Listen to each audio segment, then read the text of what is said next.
right, everybody. Welcome. Gather around once again, my magic special lucky friends. It is time for Totally Topical Tuesdays. It is 5 minutes to 4 Pacific time on a lovely April 28th. We're actually getting some sunlight around this joint, so that is a definite improvement. Usually it's a mushy, snowy marshlands wasteland around here. I just got back from donating plasma, so just ignore this. I'm not a junkie. Some people think that, but just do what I can to help out those in need. So we are going to talk about this entitled generation. I'm 44 years old. I don't know if I'm a boomer or a millennial or just a stoner or what category I fall into. You guys can tell me that. Let me make sure it's running too. It's always a bonus when it works. I'm started the broadcast and I'm recording a second copy on my hard drive to see if I can slice and dice it afterwards. This is so much fun.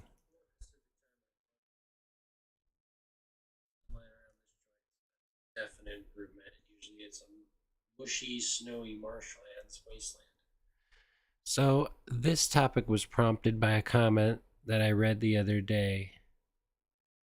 They were talking about the Michael Jackson movie, how it's got like a super high audience score on Rotten Tomatoes, and the critics have ranked it ultra low.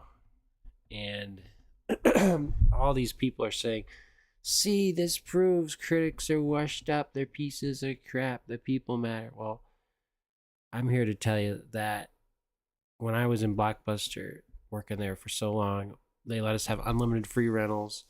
So I saw every movie that was released between like 1980 to 2012 that was available for rent through the mail-in service and in the store. And I could tell you 97.9% of people have horrific movie taste. We would stock, 30 to 500 of each new release when they hit the walls and the shelves every week. And the second we would open for business, they would just come in like a bunch of hungry dinosaur velociraptors from Jurassic Park and just devour. They did whatever was new. They didn't care what it was. They just knew they wanted it because there was a demand for it, and so they just bought into the hype. So like lemmings, they would shuffle in the store and just claw at the walls until they break the plastic fixtures and stuff. So I see these ravenous, dumb people every day working in customer service in my teens and 20s. And I know I'm usually I love a lot of people, but as far as the hope for humanity, I don't know. I think we're in big trouble at this stage of the game. So how far would you take that? Would you perform your own open heart surgery just because Papa knows best? And that's what this generation. Um, there are experts in every field, and a movie critic is no different. I used to just watch action movies as a kid, but then I refined my palate and I learned good acting, character development, great story, twists and turns. These are all the elements that can make like a perfect movie when they come together the right way. I'm not saying you have to like a bunch of crazy indie dramas, although I highly recommend. Um, it is the difference between fast food and a gourmet meal. Sometimes you just want a quick burger on the way to work. And so they serve different functions and stuff. But the point is, critics aren't just there to be stuffy and whatever. The critics are probably right. Everything the critics said sounds like stuff that I would want to avoid. They said it avoids any snapshot of controversy in his life. It ends too soon before he even gets the first plastic surgery to look like a white person.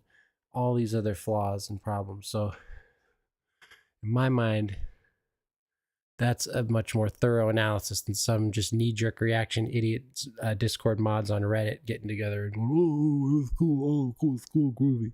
They got mayonnaise for brains, and God bless them, But the point is, if you're a movie critic and you've seen every movie ever made, I'm not a professional critic, but I've at least seen almost everything. And so I can have a point of reference. I know when acting's bad because I've seen extreme examples on both ends. I know when a movie's well crafted and it's rewatchable and it has all these elements. It's just a different thing. And a lot of these biopics are just like churned out factory crap. It's like the same movie with just a separate set of faces just slathered on there. And they're kind of like interchangeable. There are some good ones, like the Ray one with Jamie Foxx was pretty good. but they don't really linger in the memory after they're over too much now, do they? What are the times you've been disappointed and surprised at the movies? Not just recently. Let me know in the comics. Let me know in the chat. Questions, comments, critiques. If not, I will see you on these YouTube streets. Have a great day. Let's see here. Not just recently. Let me know in the chat.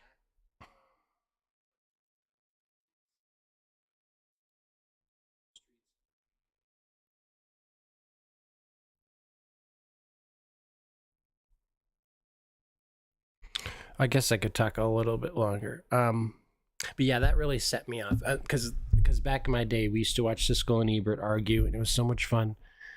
And it was fun to see if we agreed or disagreed or how it would influence our things. But the poetic, beautiful things they would say about movies, and they'd be even funnier if they hated the movie or one liked it, one didn't, and then a huge argument would break out between the two of them, and you take your sides.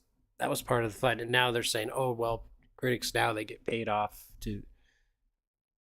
Maybe that's true now, but I don't think it was always the case. And critics took a stand towards movies that they knew were bad, even when there was nothing in it for them to do so, to gain. You know what I mean? Otherwise, like back in the day, some people would say, oh, critics always just say Disney movies are good because it's not cool to diss Disney. And that's not true at all. Disney had a ton of bombs that were live action, even during its winning streak in the 80s and 90s, early 2000s. So, oh no, you just broke up? Tell me about it.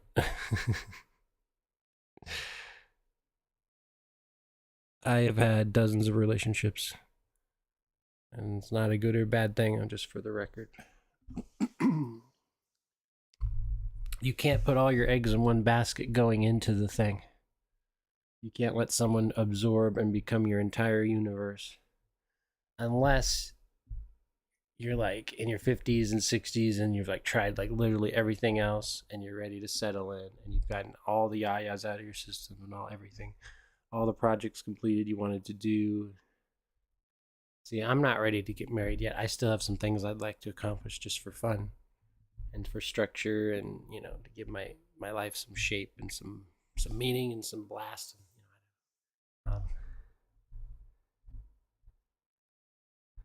Oh no, said she loves someone else.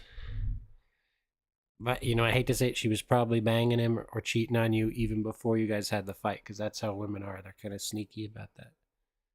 They'll do like the emotional cheating thing because a lot of guys either won't notice or they won't care, or the guy will genuinely be emotionally unavailable and not realize it. I've seen that happen before. 7 years, holy cow, that's a lot. That person takes up so much of your life after 7 years. That's got to be really hard. The longest relationship I had was about 4 years. But I've always been mobile. I've always been on the go, touring in bands, just on the road. So I've only recently bought my own first house to be kind of stationary for once in my life. But it was a different scene back then, 90s, early 2000s. Dating's got so much more complex now. People are very flippant. They're very self-absorbed and strange. There's way more fakes than ever. Back when I was dating way more, people were eager to be themselves and meet someone who linked up all these qualities and just put themselves out there. I don't know, man. That's crazy. I don't know what you should do. 7 years, I don't think I'd be able to get over it. And I don't BS people over here. I don't say things are going to get better because life is the only thing certain is uncertainty. But I will say, because I thought in my 20s, I'm like, I don't want to live to my 40s no matter how good my life gets. Because there's nothing good that can ultimately come of it. I'll always feel like I'm falling in slow motion or everything's fading or melting or rotting away. But I feel 1,000 times better now than I ever thought I could. The last 3 years of my life was the hardest. I wouldn't wish on my worst enemy. I lost everything and then sometimes three, you know, and I had to claw my way back.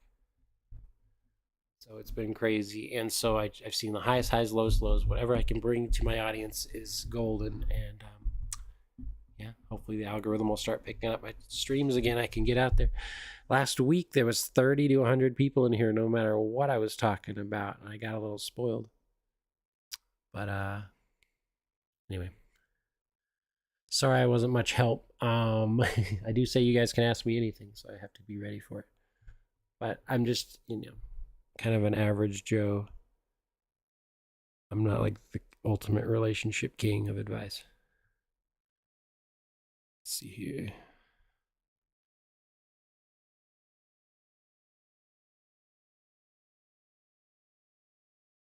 Have a good one. All right, guys. Questions, comments, critiques. I'm out of here. Please come to our karaoke panels, our community dance streams.